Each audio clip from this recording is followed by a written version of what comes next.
All you have to do is mix up a golf club, a home-baked jelly roll, and a bit of mind reading, and you have a story called The Man Who Loved Jelly Roll. The story we're going to tell you on Theater 5.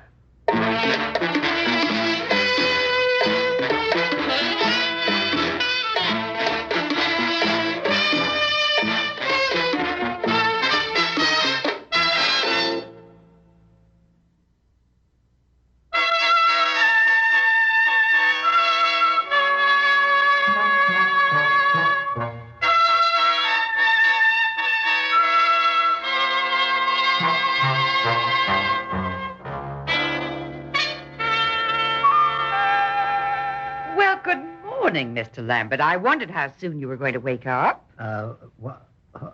Who are you? Your nurse, Alice Collins. Nurse? You're in a hospital, Mr. Lambert. But don't be alarmed. There's nothing seriously wrong with you. But, what happened to me? You had an accident last night. You were struck on the head by a golf club. You were driven here by your wife and a man named Mr. Tucker. Oh, yes, Joe Tucker. A relative of yours? He was terribly upset about you. No. Joe is my assistant at the office. Oh, yes, I remember now. It is all coming into focus. My wife had invited Joe to our home for dinner, and... And what? Go on, Mr. Lambert. Well, we were in the basement, Joe and I, while Edith was upstairs in the kitchen. Well, we talked business for a few minutes, and then Joe picked up one of my golf clubs, and... Well, he took a few practice swings with it, and... Well, now that's all I remember. I don't wonder. A swinging golf club can be fatal, but you were lucky. You received only a glancing blow. How much damage was done to my head? You have a nasty cut behind your left ear. That's about all. You'll be kept here today for observation, but if all goes well, the doctor says you might go home tomorrow afternoon. Oh, certainly, Miss Collins. Please do. Please do what? Go down to the cafeteria and have coffee with Dr. Packard. How did you know that's what I was thinking of doing? I didn't say so. No, but it was very clear to me, just as if you'd spoken out loud. I don't understand. I'd better... No, wait. Don't call the doctor. Not just yet, anyway. Mr. Lambert, you're reading my thoughts. And you can forget about that. I assure you I don't need it. You... Don't need what? A restraining sheet. That's what you have in mind, isn't it? Yes. Yes, Miss Collins, you're quite right. Just as you're thinking it is fantastic. And now you're wondering how it's possible for me to know what you're thinking. Isn't that so? Yes. Well, I can't understand it myself. But your every thought is coming to me unspoken. And now you're thinking of telling Dr. Packard about this, but... Please don't. Don't tell anybody. Maybe this hallucination or whatever it is will disappear. Oh, Mr. Lambert, I know. You're thinking of yourself. I wouldn't dare tell anybody. They'd say Alice Collins is losing her mind. Exactly. And for all I know, Mr. Lambert, that may be true.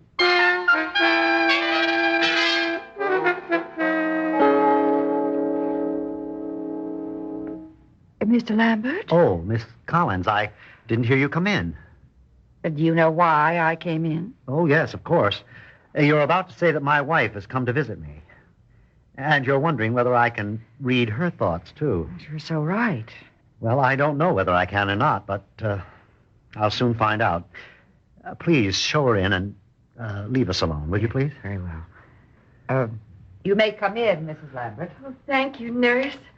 Oh, Fred, you poor darling. How are you feeling? Oh, I'm fine, Edith. I have a slight headache, that's all. I'm so glad to see you, sweetheart. Oh, Fred, I could hardly sleep. I was so worried. Worried? Are you sure? Well, of course. Joe and I were beside ourselves. It was like a... ghastly nightmare. Fred, how did you know I was going to say... Fred, you've turned white as a sheet. What are you staring at? That cardboard box you brought with you. What's in it? Oh, shh, not so loud. Well, what's in it, I said. Never mind. Oh. I know what's in it. One of your homemade jelly rolls. Why, Yes, your favorite dessert in all the world. I baked it this morning just for you. Just for me is right. Give me that box. Fred! There it is. Look at it. One of Edith Lambert's famous jelly rolls. Here, eat a piece. Try a small bite for flavor. No, I can't. Finish the sentence, Edith. I can't because it's poisoned. Fred. Oh, dear heavens. How does Fred know? How did he find out? Did someone see me take that bottle from the medicine closet? No, impossible. I was alone in the house. Then how could he know? Did Joe Tucker tell him? Joe wouldn't dare tell Fred. Not after he tried to kill him with a golf club and failed. Fred, stop it. I'm afraid of you. I'm afraid of you. No, Edith. I'm afraid of you. My wife, my own dear wife. How did it happen without my suspecting it? When did it all begin? Tell me, Edith. When did you both decide that I had to die? We didn't. You must be insane. The accident, it did something strange to you. Indeed it did. But it was no accident, Edith. Joe bungled the attempt because he was nervous and angry. Oh, no. And now you're remembering what Joe told you after I fell to the floor. He told you about my business talk before the golf club incident. That I was thinking of terminating his contract. And now, my homicidal partner, you're sweating with terror and thinking of running out of this room. Fred, everything you said is a lie. And you know it isn't. I read you so clearly. Yes, you're right. You should phone Joe Tucker and ask him what to do. Well, but he won't know either. He'll be every bit as panic-stricken as you are. Oh, yes, he is. You'd better take the poisoned evidence out with you. But be very careful where you dispose of it. You wouldn't want to poison a stray dog, would you? No.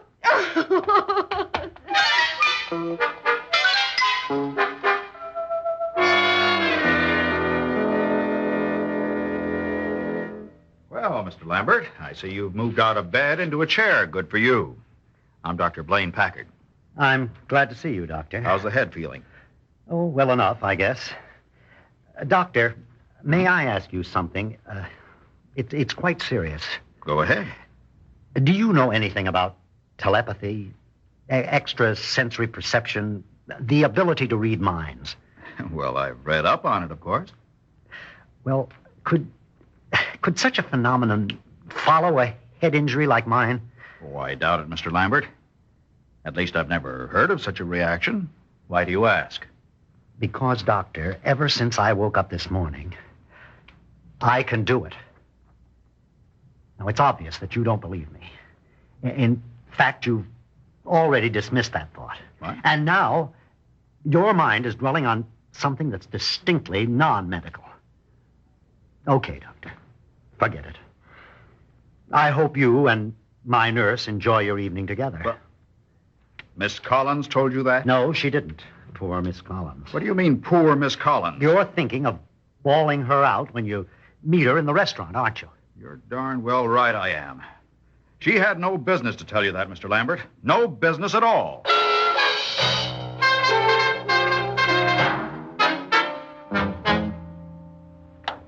Well, Joe Tucker. Come in, Joe. I've been expecting you. Fred, what's going on? Edith called me at the office when I got back from lunch. What the devil was all that nonsense you handed her about a poisoned cake or something? No, it was Jellyroll, Joe. My favorite dessert in all the world. Whatever it was doesn't matter, but that was a terrible accusation you made, Fred. What was the idea? She was sobbing so hard she could hardly talk. You've got her scared to death. As scared as you are, Joe. What are you talking about? Why should I be scared? Because you're afraid that I can read the thoughts in your mind, too. Fred, that mind-reading thing's a lot of hooey. Oh, is it? Right now, your mind's an open book. Quote, I wonder if this louse really does know what I'm thinking. No. How could he? People can't really read minds. Only on the stage, where it's a trick. Fred. You want to hear more of your thoughts, Joe? Okay. How did Fred know that Jellyroll was poisoned? Oh, no.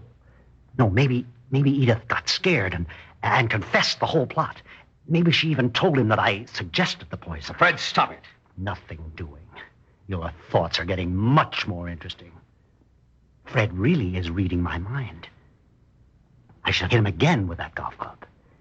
Yes, I really should have finished him off when he was lying there unconscious. It would still have looked like an accident. How am I doing, Joe? Fred, old man, now listen, I hate to say this, but as your friend, I'd be unkind not to. I know you're not aware of it, but you've been babbling along and not making any sense. I think you're sick, Fred. Sicker than you realize. Yeah, I'm sick, all right. Sick about you and Edith. You've got to stop that kind of crazy talk. Now, look, maybe a little fresh air will clear your mind. Come on, let me help you over to the window. No, thank you. This is the 10th floor. Come on, Fred, now, we're wait going to the No, window. let go of me. Come here. Let go of me. Nurse! Mr. Lambert, what is it? What's happened? Oh, I upset my table by accident. I'm very sorry. Oh, that's okay. I'll clear up the mess in a jiffy. No. Wait, my visitor here is just leaving.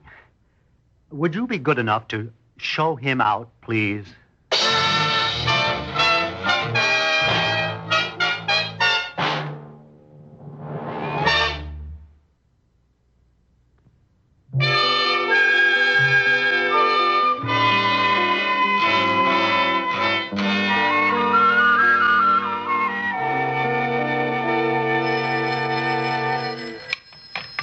Tucker speaking. Joe, this is Edith. Where have you been? I've been trying to get you ever since noon. I was walking. I was afraid to go home. Joe, I'm afraid to go anywhere. Did you see Fred? Yes, and he accused me, too. You were right. He knows everything. But how? I don't know. It's fantastic. Before today, I was only worried about my contract. Now I'm worried about a murder charge. A murder? Oh, no. Joe, what are we going to do? It's up to you, Edith. You've got to go back to the hospital tonight and convince Fred that he's wrong about the whole thing. Tell him he dreamed it. Tell him anything. But how can I? He'll know what I'm thinking. Edith, don't argue. It's our last chance. If Fred tells anybody about what we tried to do to him, the whole world will cave in on our heads.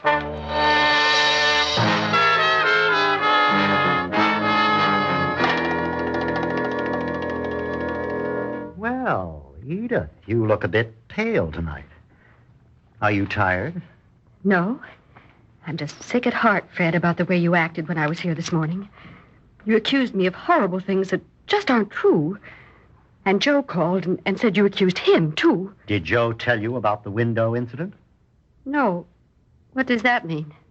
Never mind. I can see that he didn't mention it.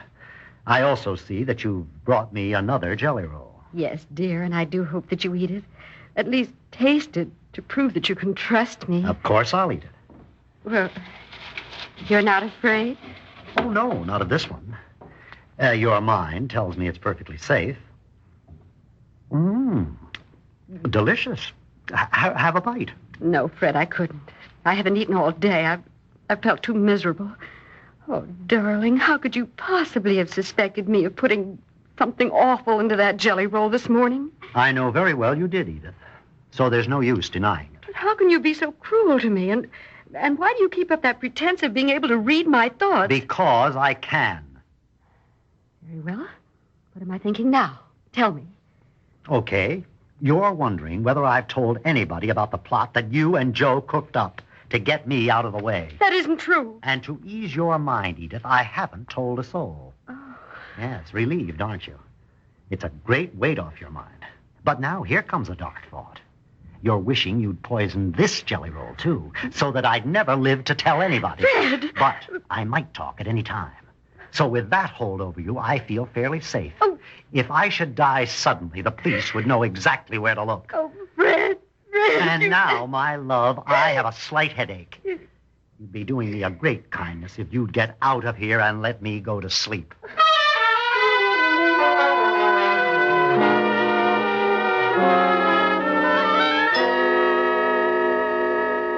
Well, good morning, Mr. Lambert. It looks as though I've awakened you. What? Who are you? Blaine Packard, your doctor. Doctor? What is this place? It looks like a hospital room. You mean to say you don't remember yesterday? What? Was I here yesterday? Well, of course. You and I had a talk. Oh, what day is this? Wednesday. You were brought here Monday night. What for? Mr. Lambert, I'd like to carry out a simple test. I'll concentrate on the reason why you were brought here. And you try to tell me what's in my mind. Look, Doctor, If you're trying to use me as a guinea pig for mental telepathy or whatever you call it, I just won't have it. Suppose you dispense with all that vaudeville nonsense and tell me why I'm a patient in this hospital. Very well. On Monday night, you received an accidental blow on the head by a golf club. Joe Tucker. Right. Your wife and Mr. Tucker drove you here thinking the worst. Luckily, however, your injury was only slight. No fracture, no concussion. In fact, I wouldn't be surprised if you could go home this afternoon. Well, that's a relief. What about my wife? Was she here yesterday? Yes, I'm told she was here twice. Oh, poor Edith. She must have been worried to death. She was. As one of the nurses said, she looked a wreck. Oh, dear. By the way, I don't suppose you remember your nurse, Miss Collins? No, Doctor, I don't. The entire day is an absolute blank. Now, Mr. Lambert, if you'll sit up, I'd like to give you a thorough physical examination. Okay. But what I think I really need is a mental examination. Now, you've already had that, Mr. Lambert, and I gave you a straight A.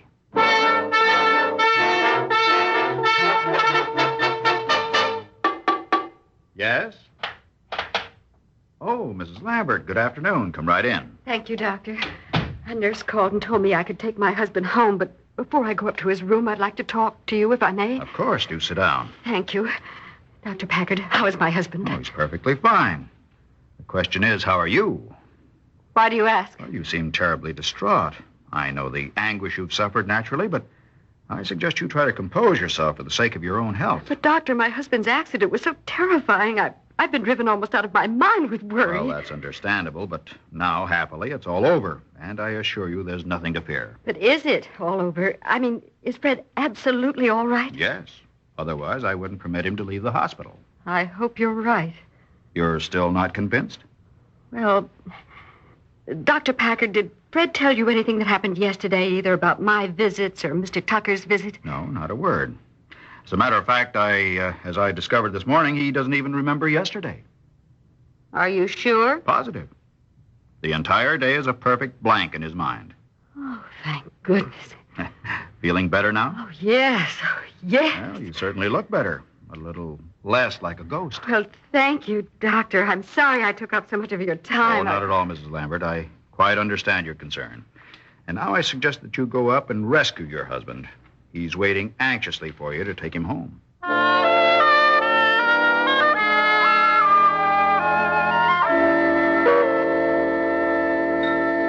If you'll hand me your plate, Fred, I'll give you another piece of steak. Oh, no, Edith. For once I've had enough steak.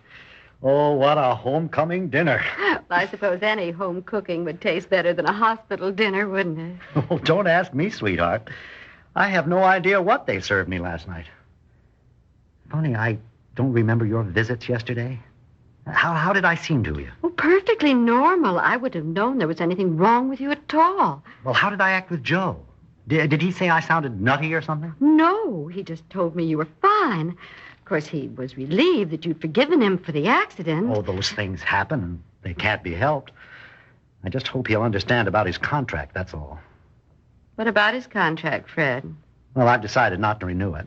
Oh, not for any reason that I can put my finger on. I just feel somehow that it's for the best. He's just got to go. Well, we can't worry about Joe, can we? No, not tonight, sweetheart. We're together again, and that's all that matters. Yes, it is. Now, what about dessert? Dessert. What are you going to tempt me with? Can't you guess? I think I can. Your homemade jelly roll? Of course. I made it for you while you were in the hospital, but you couldn't eat it. I'll bring it right in. No, Edith. Wait a second. Yes, dear? I don't want to hurt your feelings, but... But what, Fred? It's funny, but for some reason, I've suddenly lost my taste for jelly roll.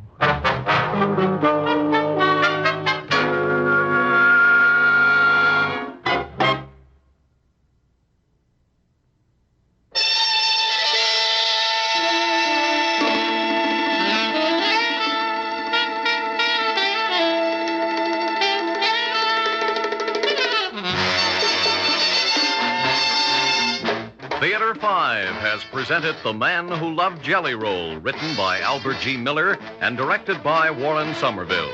In the cast, James Monks, Gertrude Warner, Fran Carlin, Ralph Camargo, and George Petrie. Audio engineer Marty Folia. Sound technician Terry Ross. Script editor Jack C. Wilson. Original music by Alexander Vlastotsenko. Orchestra under the direction of Glenn Osser.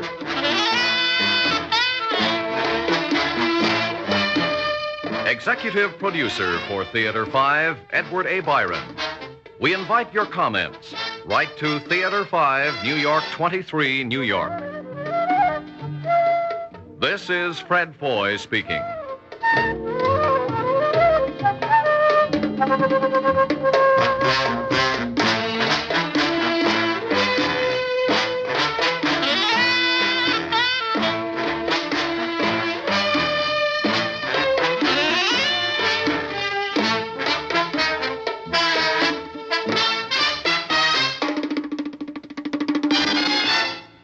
This has been an ABC Radio Network production.